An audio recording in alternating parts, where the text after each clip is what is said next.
what this has been like for them. And I hope that this discovery provides some solace during this difficult time. Solace.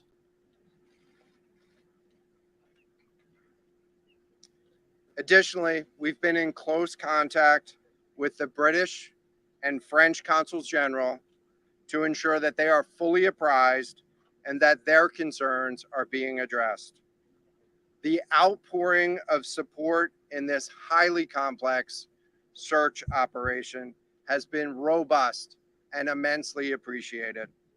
We are grateful for the rapid mobilization of experts on the undersea search and rescue, and we thank all of the agencies and personnel for their role in the response. We're also incredibly grateful for the full spectrum of international assistance that's been provided. The ROVs will remain on scene and continue to gather information. Again, our most heartfelt condolences go out to the loved ones of the crew.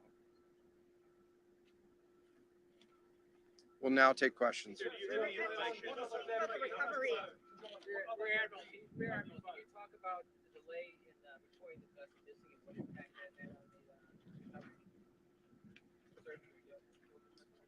This was a incredibly complex case, and we're still working to develop the details for the timeline involved with this casualty and the response. And so we'll provide that information.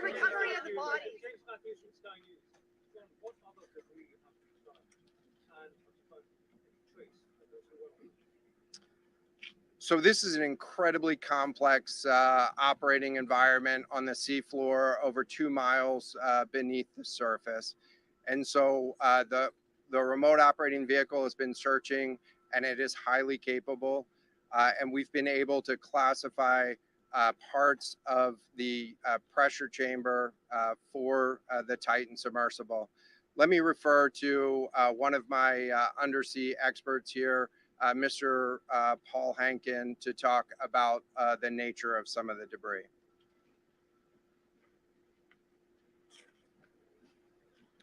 Thank you, Admiral.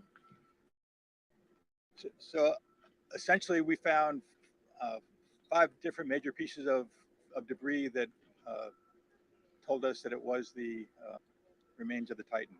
The initial thing we found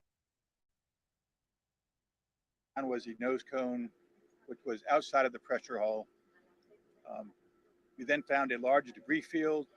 Within that large debris field, we found the front end bell of the pressure hull. That was the first indication that there was a catastrophic event. Shortly thereafter, we found a second smaller debris field. Within that debris field, we found the other end of the pressure hull, the aft end bell,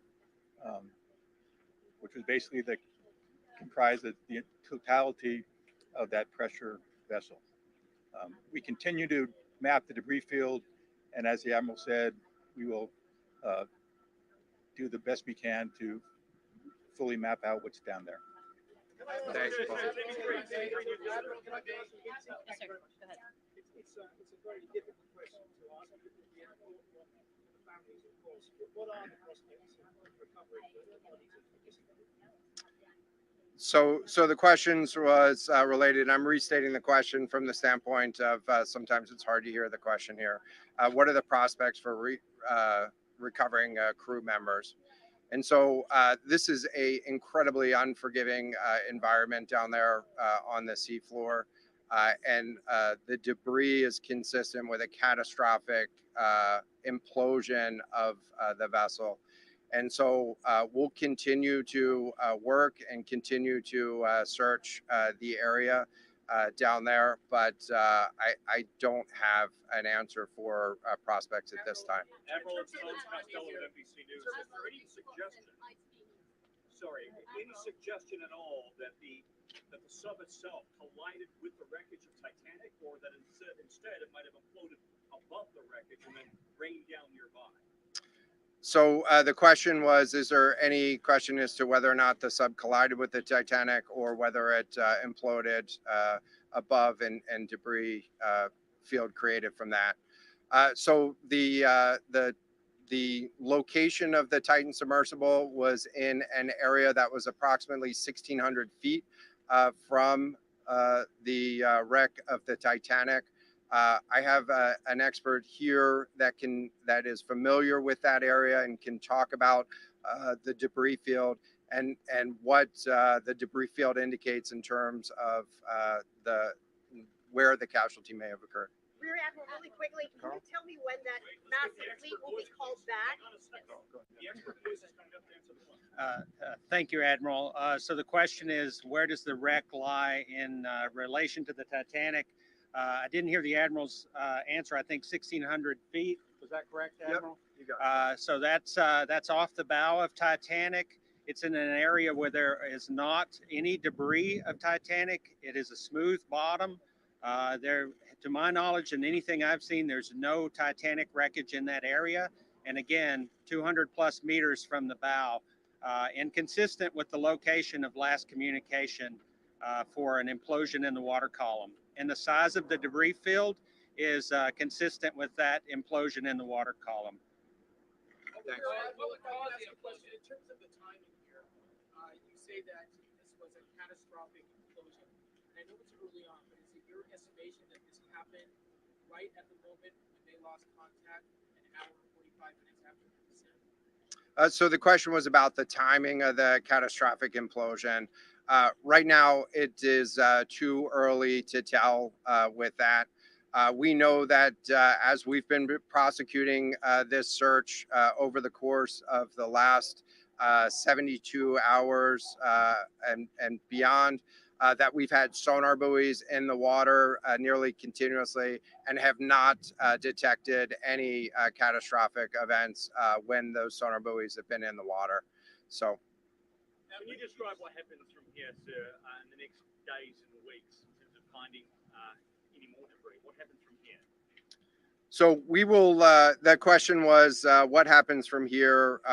What's the next phase? And so right now, again, our thoughts are with the families and making sure that they have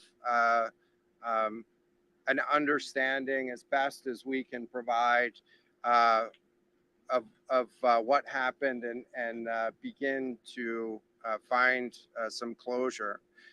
In terms of the large process, we're going to continue to investigate the site of the debris field.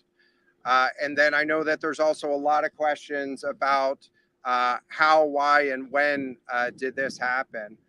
And so, those are questions that we will collect as much information as we can on now, while the governments are meeting and discussing, what an investigation of this nature of a casualty might look like. This is something that happened. I'll just remind everybody, this is something that happened in a remote portion.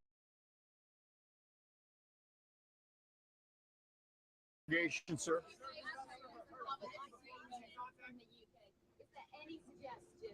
Sorry, I had to change my feed.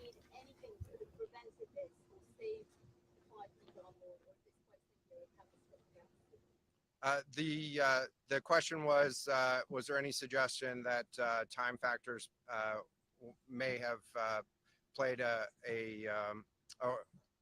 role or a consideration in the casualty here?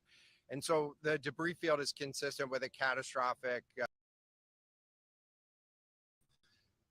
Again, while we were prosecuting the search, we had listening devices in the water throughout and did not hear any signs of catastrophic failure from those. And so we're going to continue to investigate or we're going to continue to document the information there and understand based on all the information we have the timeline.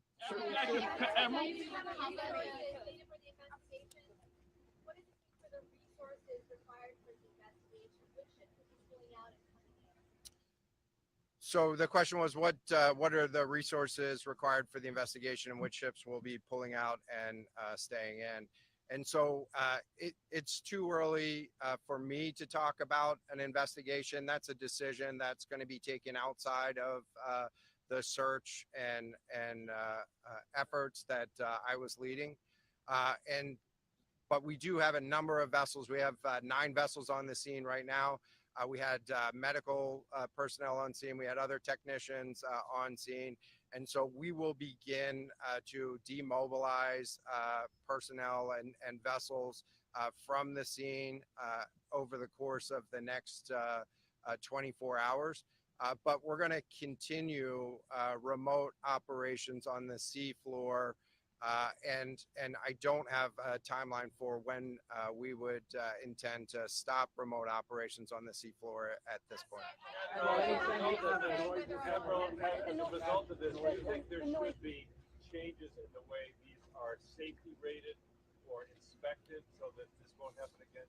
Yeah, the question was essentially about, do you think that there should be changes in safety ratings or inspection for these standards? I know that there's a lot of questions about why, how, when this happened, and the members of the Unified Command, have those questions too, as professionals and experts that work in this environment. And this is an incredibly difficult and dangerous environment to work in out there.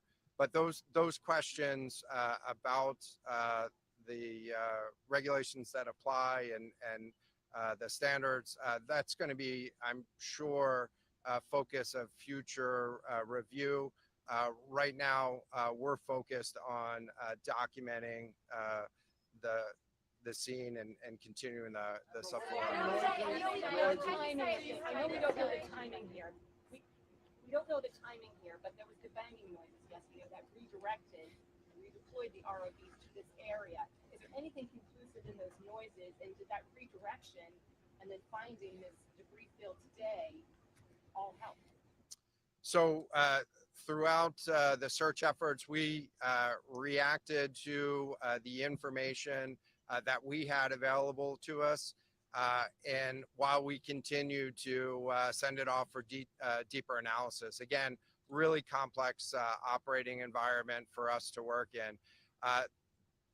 Let me check with the experts, but there doesn't appear to be any connection between the noises and the location on the seafloor. Again, this was a catastrophic implosion of the vessel, which would have generated a significant broadband sound down there that the sonar buoys would have picked up. Admiral, a lot of questions about who might be. Admiral, you mentioned closure for the families. Admiral, can I just ask you about your comment regarding the families?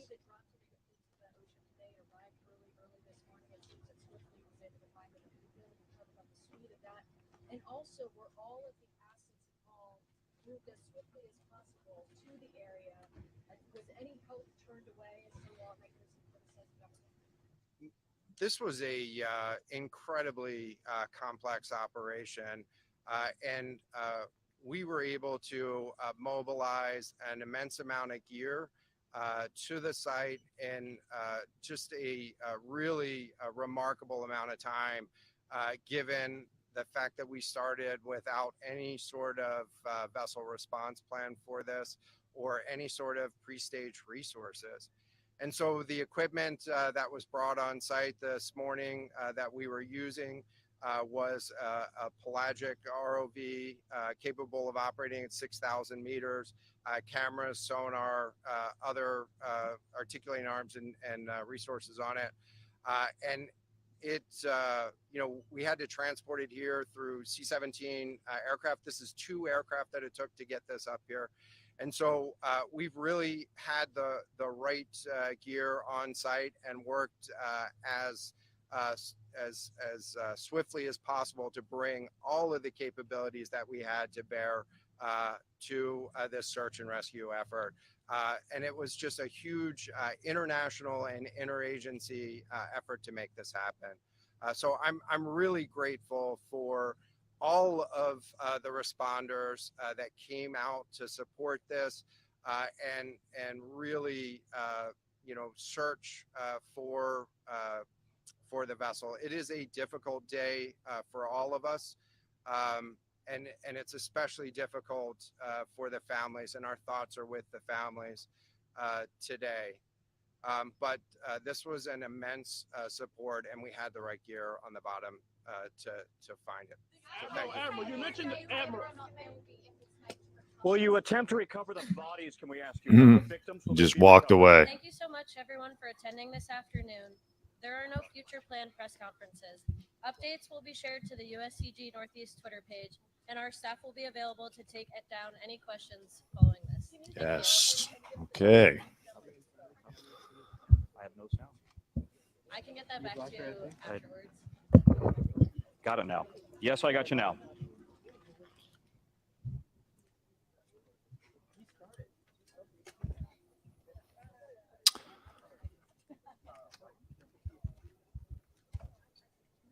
Well, there you have it, everybody. It's official. The 5 explorers are dead. No questions about the Blink 182 concert at the press conference. This is the rare instance where the most gruesome option was actually the best. We've all been sitting here for what, 3 days, thinking about how much oxygen they had left. And then the news of the banging sounds gave everybody some hope, but also some renewed fear and horror about what might be going on down there inside the Oceangate Titan submersible. But they're pretty much confirming that it had a catastrophic implosion, which would have killed the men within milliseconds. All the experts are saying that they wouldn't have had any idea what was even happening. The brain can't process pain quick enough to know what's happening. So again, the most gruesome option in this case is the best one. Let's go over to the Daily Mail. They have some fantastic coverage. Pulitzer-worthy coverage. We believe they have all been lost. P.H. Narjole, Shahzada Dawood, and his son Suleiman, 19. Of course, Hamish Harding, the British billionaire. And Stockton Rush, the CEO of the company, all gone. Fortunately for Stockton Rush, it sounds like he cut one too many corners, which many people have said. People who have gone on the sub, people who were going to go on the sub and pulled out because they felt it was unsafe. Obviously they don't know the exact cause of the implosion yet, but what are the odds that it's not something to do with the unsafe condition that the sub was in? Let's read. For anybody just joining us, or for anybody who missed the press conference, or for anybody who was watching the press conference and kind of tuned out because they just kept going on and on. Let's go over the details once again.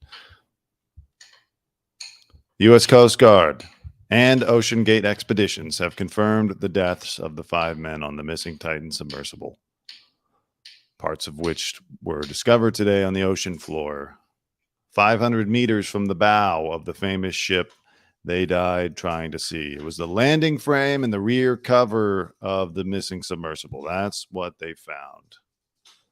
It would mean the sub suffered a crack and imploded under the underwater pressure, instantly killing all 5 men aboard. So it's kind of what we thought from the beginning. Officials have not yet indicated whether they believe the sub ever made it to the Titanic. which the men paid $250,000 to do, or if they died before they ever got to lay eyes on it. And wouldn't that just suck? You didn't even get to see the effing thing. If it just cracked before that, like at least, you seeing, because I was reading Mike Reese, the Simpsons writer, discussing, how horrible it was to get there. But when you finally reach the Titanic, there is a moment of euphoria. And even though it's brief, you're swimming around and you're seeing this, like the most famous shipwreck of all time. And, it makes it all worth it. So you would hope at least they were looking at the Titanic when it happened. Probably not. We may never know. God, so many ships sent out there to, really, this is, now libertarians in the audience might be upset about this, but this is like a prime example of why you need a little bit of regulation. The government should have shut this operation down 5 years ago. You can't be going to RV World and Home Depot and like getting scaffolding and buying your equipment for something that's supposed to go 4,000 meters under the sea. You fired the guy who raised the alarm saying that the window couldn't take the pressure. Could only go down to 1,300 and you're trying to take it to 4,000. What's the matter with you? This is an incredibly unforgiving environment down there. The debris is consistent of a catastrophic implosion of the vessel. We'll continue to work and search the area down there, but I don't have an answer for prospects at this time. By the way, congratulations to I believe it's the BBC who already put together a documentary on this that's supposed to air tonight. Well, you got your ending, okay? Are you happy? It's impossible to know when it imploded, though none of the sonar buoys that have been in the water since Monday have detected an implosion sound. So it should probably happen on Sunday because they lost contact an hour and 45 minutes into the journey. And, my guess is Sunday. So this is the debris field found near the wreckage. There's the wreckage over here. There's the Titan. Okay, so that's what they found. Oh, they just found that little pointy end of it. They didn't find the window, which was in the bathroom, by the way. And they didn't find the hull yet. Just the little cover, the tip of the spear. If you're a conspiracy theorist. Truly sad. Sometimes they weren't supposed to be able to go because the weather was bad. And Hamish Harding, the billionaire here, even put in his Facebook post or his tweet that, look, this is probably going to be the only manned trip down to the Titanic in 2023 because the weather has been so bad. And then all of a sudden the heavens opened up as if to say, are you sure you want to do this? Okay, because I'll give it to you. And they took the trip. Sometimes when the weather opens up, you shouldn't take the trip. Take it as a sign. They didn't want the gods, the elements. They did not want anyone going down to the Titanic this year.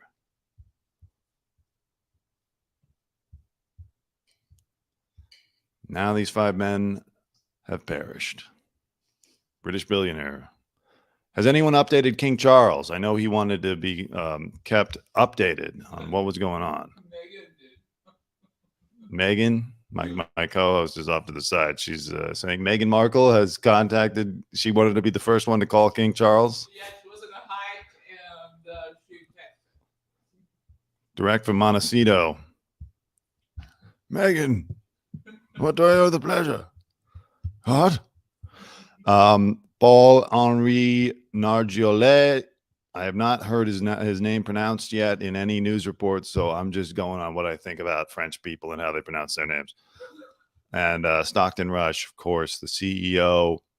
Tragic case. I mean, look, Stockton Rush, he was trying to do something. He wanted to explore, like I get it. I applaud his adventurer's spirit. but you can't cut corners. Something like this. We know less about the bottom of the ocean than we do space. And you think you're just going to go down there and improvise a submersible with a video game controller? And people paid to get on this thing. They've been calling a bathtub with a video game controller. BAFTA? Bathtub. Oh, bathtub, yeah.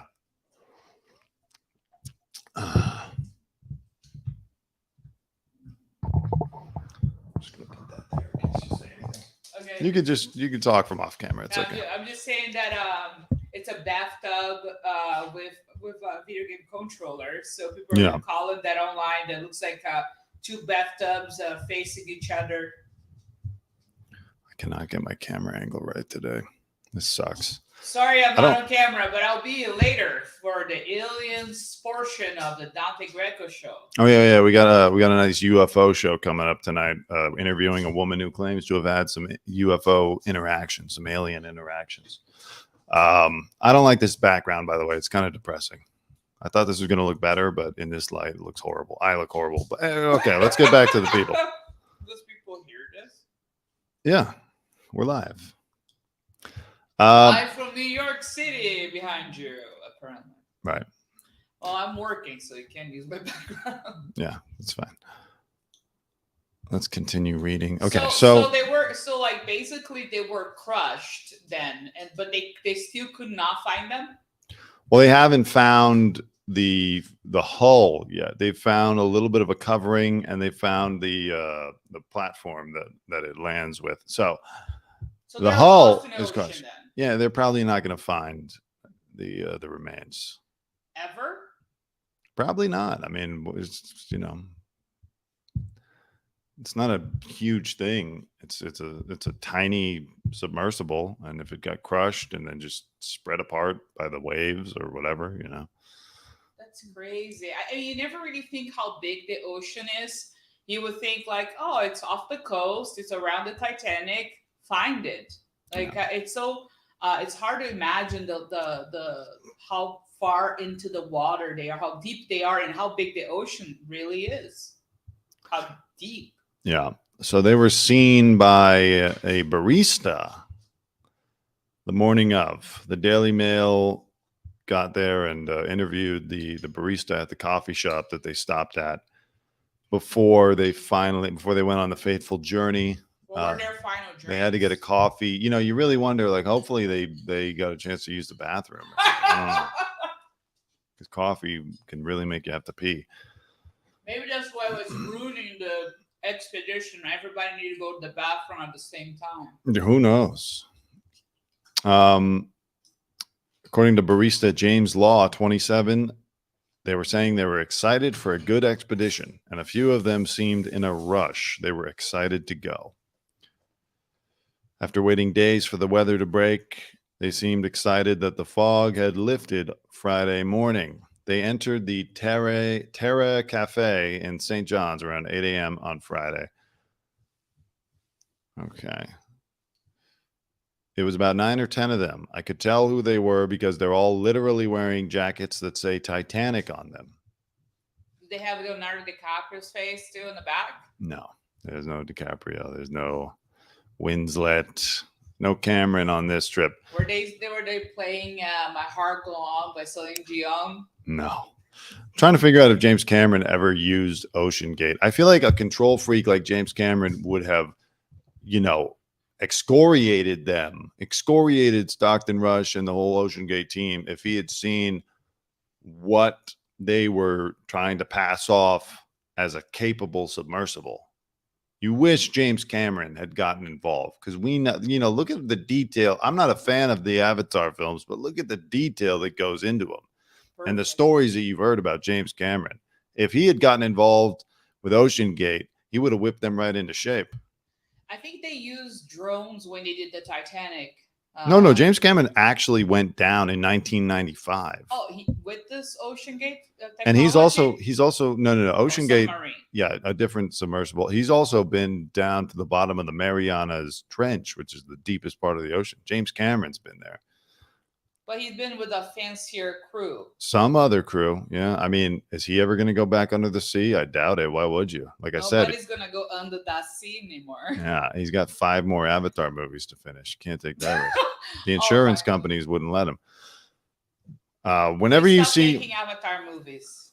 yeah, whenever we see guys wearing those expedition jackets, we just say, "What are you guys up to?" Law pointed out. What do you think they're up to? The group came down and they're like, "We're heading out." They were saying they were excited for a good expedition, and a few of them seemed in a rush. They were a little behind schedule. That was the first day there was a break in the fog for a while. They were in a rush to go. They were excited to go. Again, yeah, like, sometimes you got to just take the hint. The Yeah. weather is bad. It's not a good time to go. I've spoken about this before. Now, Destiny, right? Kobe didn't know this, I don't think, but the weekend before Kobe Bryant died in my a helicopter God. crash, We remember. there was a fog over LA that had a very negative energy to it. I remember standing outside on my porch and just looking, and it just felt like awful. Like, Jack the Ripper was out there running around in the fog. It was very negative vibration fog. Oh my God. And that was that same fog later in the weekend that was killed hanging them. over Calabasas. Mm-hmm. So I don't know. Sometimes you gotta listen to the signs. That's true. And one of the things that is interesting, the reason that Dante remembers so well is that it was the weekend of your birthday. And we were kind of trying to figure out what to do. And I think your birthday was on a Sunday. So we were like in Beverly Hills, and it was such a horrible weather. And both of us were feeling so tired that we didn't even know why. And I was like, it doesn't feel heavy. And the entire week felt heavy, and we were tired. And even for his birthday, the excitement level was like 0. Like, we were not that excited. And then on Friday is when Kobe died of the week of he your died on birthday. Sunday. He sorry. died the week after my birthday. But yeah, But it was literally in the weekend of your birthday. It's insane that the fact that he died, and that fog was so heavy. I was like, what is it? The demons from the sea? Because it kind of came from the ocean. No, it was horrible. I also remember because I was there. I had to go, before Cover. the news broke. I was up there. I got the call. But it started a week before, so there is elements about the weather and how people feel. So if it feels heavy and if things are kind of seems that it's not supposed to go that way, just cancel. Or if you miss your flight because something happened in the way, maybe it's something trying to save your life. I saw a story of people that missed their flight for 9/11. Or people that are like, oh, they missed the flight, and then they're fighting with their significant other because they missed the flight because someone else make them miss the flight, and they saved their lives. They survived. Yeah, I mean, look, people were supposed to go on this one, and they didn't make it. Here, by the way, is a picture of the barista we've been hearing from. Look, I guess he thought this was the best picture to present. Oh my God. Does he have a IMDb credit as well? Does he doing like musicals or something? Very stylish, very stylish. Oh my God. This is his moment. He Oh gets my interviewed God. by the Daily Mail about this. No one is as thirsty as him besides the stepson of the billionaire. The stepson of the billionaire. Those two are the thirstiest people I ever heard. Yeah. By the way, I wonder what he's up to. I'm gonna check his Twitter in a second. We have a theory that he probably has some kind of disability. Probably. No, I read an article. They're saying that he is autistic. Okay, So, I mean, it makes a little filter. I don't think you have to be as close to the mic. Oh, okay, sorry. Yeah. Yeah, he's so that's why he's probably so direct. Yeah. So, I hope you all feel good about yourselves. You were making fun of an autistic guy this whole time. Yeah, like sleep with that. All right. So here is a tweet explaining the catastrophic implosion. When a submersible hull collapses, it moves inward at about 1,500 miles per hour. That's 2,200 feet per second. The time required for complete collapse is 20 out of 2,200 seconds, about 1 millisecond. A human brain responds instinctually to stimulus at about 25 milliseconds. Human rational response, sense, reason, act, is at best 150 milliseconds. So it happened so fast, even faster than this, that they couldn't even process. There was no time to process, which again, if you're gonna die morbidly, horribly, it's great. Yeah. Yeah. So okay. So what happens to you when that happens? You said before in the previous episode that do they explode or what happens? They basically incinerate and are turned to ash and dust quicker than you can blink your eye. How did it get turned into ash? I don't understand. Well, all right. I guess I can get into the details. I mean, we want to know what happened. I mean, it's gruesome, but we're all curious about it, aren't we, people? Yeah. The air inside a sub has a fairly high concentration of hydrocarbon vapors. When the hull collapses, it behaves like a very large piston on a very large diesel engine. The air auto-ignites and an explosion follows the initial rapid implosion. Large blobs of fat, that would be humans, incinerate and are turned to ash and dust quicker than you can blink your eye. So I don't think that they would be found. I don't think they're gonna find the body. There's nobody dispersed into the ocean. So this could be a good business for funerals. Maybe you can just instead of like burning people and putting carbon footprint in the world, maybe just send them to the bottom of the ocean, and I'm pretty sure it's gonna be a cleaner version than cemetery More and funerals pollution into the ocean. No, you don't release them there, but let the body kind of go through that and put in little capsules. So this is somebody on Twitter who said that this is 1,000 psi. This is what it looks like at 1,000 psi. And that's just something up on land. So don't think that we're watching the actual submersible, but so quickly it happens. Oh my God! They're smashed like they're inside of like a Coca-Cola can. Yeah, no, it's horrific. That's disgusting. It's horrific. I cannot even for example, like when you're dying in such horrible way. Because let's try to go spiritual here. When you're dying slowly and you're about to die, you're in a surgery, you kind of know what's going on. But was something like that just like happen while you're still conscious? Spiritually talking, I don't know, what is is your soul still in the bottom of the ocean trying to process what happened? Is it the same as people who got shot, right? Nuked, or you know nuked. what I mean? Just like disappear, or people from Pompeii, right? Like from the Italian would volcano. be slower because it just the lava comes over, you could see it. This is just, I don't think it was not the lava, it was the explosion of the air to the point that where people are still standing and doing errands. You see people like holding a basket, couples hugging. In Pompeii it was not the ashes, it was the fog. But in Pompeii you can still see you can see a human. Like this is just, you're done. This is horrible. This is horrible. Brian, the stepson of Hamish, has deleted his Twitter. He had quite a day on Twitter yesterday. He started with tweeting about the Blink-182 concert. Then it moved on to asking OnlyFans models to sit on him, then telling girls that he's single. And then finally turned into him tweeting out the N-word and saying about how it's okay for him to use the N-word. So I think his mom asked him to delete. His mom is like, honey, let's delete your Twitter. So otherwise we're not going to get any daddy's money. Yeah. So, the lawyers are contacting us.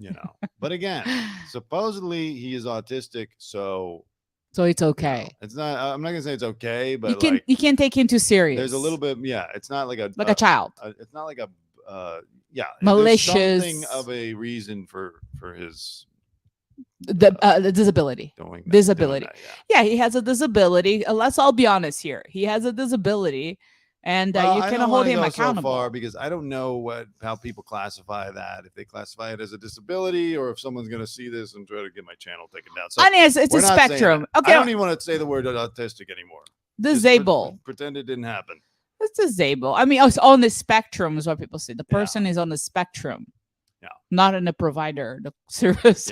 Who knows? Anyways. Okay. So that's Brian. Yeah, it's people, by the way, claiming that The Simpsons predicted it again. What? I just want to say that it didn't predict anything. I actually interviewed the voice of Lisa Simpson once, Yeardley Smith, when I was at TMZ, and I asked her about the whole phenomena of The Simpsons predicting everything, and she said, "Look, when you are around for this long and you do this many episodes and have to do so many different types of stories, inevitably there's going to be stuff that seems to correlate to future events." So even she is like, look, it's not some mystical explanation. The Simpsons aren't predicting anything. It's just they still put out like 30 episodes a year. No one's watching it, but they still put out 30 episodes a year or something. So they got to do a lot of different types of stories. So of course, she has to say that, or else the Illuminati is gonna kill her.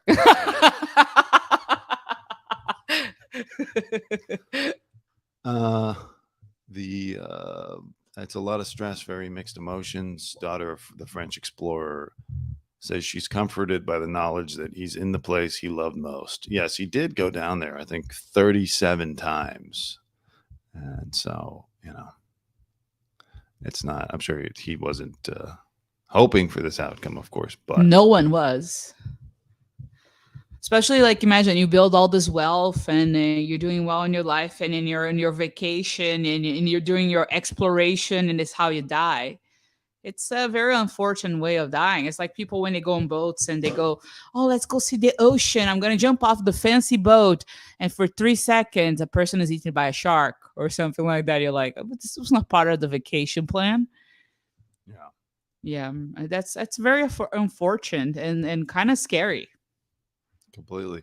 Again, I don't know who would risk going back down there, especially as virtual reality becomes so much better. Like, this might be the last trip down to the Titanic. Who's going to go? Every other company now is probably going to be looked at, or they at least should be looked at for, some safety reviews. I mean, look at this guy. I've broken some rules to make this. Oceangate boss Stockton Rush revealed the 7-inch thick acrylic window on Lost Titan sub would get squeezed in under the water pressure, and admits he ignored guidance while creating the vessel. Everyone reads the Steve Jobs biography and thinks that they're going to create their own reality distortion field, and that it doesn't matter what the rules say. We're going to just do it. It's like the Fire Festival thing. Let's just do it and we'll be effing legends. This is what can happen. So they cut corners regarding the window then of this the whole thing looks so college project. No navigation, no way to get around. If it gets stuck on something, it can't get out. It looks like a project. Honestly, it looks like something like my dad would do. He's like, "I'm going to build a boat now," and he does a boat. He builds a boat, but it's not safe. There's no technology that's developed enough or whatever. Yeah, it's like someone building a backyard treehouse or something without any kind of thing. Yeah, so he said that the window gets squeezed by the water pressure as it descends, and then it gives a warning if it's going to fail. Which, okay, like if you're already down there and it takes so long to get back up, what are you supposed to do even with the warning? You get the warning that it's going to fail, and then it fails. Experts said a structural failure. Yeah. Okay. So that's the window, by the way. It looks like a washing machine. Yeah, it definitely does. What he did, he moved out of his 1-bedroom studio apartment. He's like, "I'm taking the window of the washing machine." It's acrylic plexiglass. It's 7 inches thick, weighs about 80 pounds. Is it Weeple or LG? Typically, when we're in the dive, you'll have 2 people sitting here, 2 people sitting there, so it's quite a bit of room.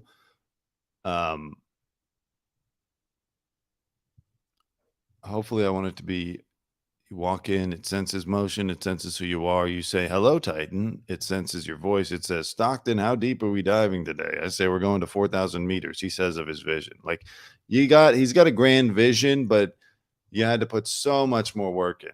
This thing probably needed several more years of work to get it right before it was safe. Yeah, I feel like the same thing is gonna happen when they start microchipping people's brains soon. Yeah. He says, I mean, yeah, the microchipping is horrible, a whole different horror. But he says, I'd like to be remembered as an innovator. I think it was General Douglas MacArthur who said, you're remembered for the rules you break. And, you know, I've broken some rules to make this. Well, yeah, unfortunately, in a very negative way, you're going to be remembered for the rules that you break. And that company is going to probably be sued into bankruptcy. I'm sure the Harding family is coming after them, and probably the Dawood family and everyone else. You know, sell your Oceangate stock. I don't think it's going to recover. Yeah, it seems like very, very, very, very. He's going to be remembered as don't cut corners for security. Otherwise, you're going to put your life at risk. Yeah. That's what he's going to be remembered for. Every time people are going to be doing tech, don't be Oceangate. Don't cut the security corners. Exactly. Or don't make something so elemental and badly develop. Don't be be an example. Yeah. A failure. Don't Oceangate this thing. Don't Oceangate our project. Exactly. That's what's going to happen. It's going to become and Oceangate, what a name, right? It looks like it's already belonged to the books of history of failure. Yep. Oceangate. What is the thing, the gate thing? Watergate. There's the Watergate. There's the Oceangate. There's Bill Gates. Right. Trying to think of another gate. Anyways, that's it. So it's pretty much the story. I guess, you know, we'll be back later on today with our UFO show. And I will be on camera for the delight of the viewers. Yeah, Evie will be on camera, and we'll talk about more stuff later, but just wanted to give a little update on this story because we talked about it a lot yesterday. Okay.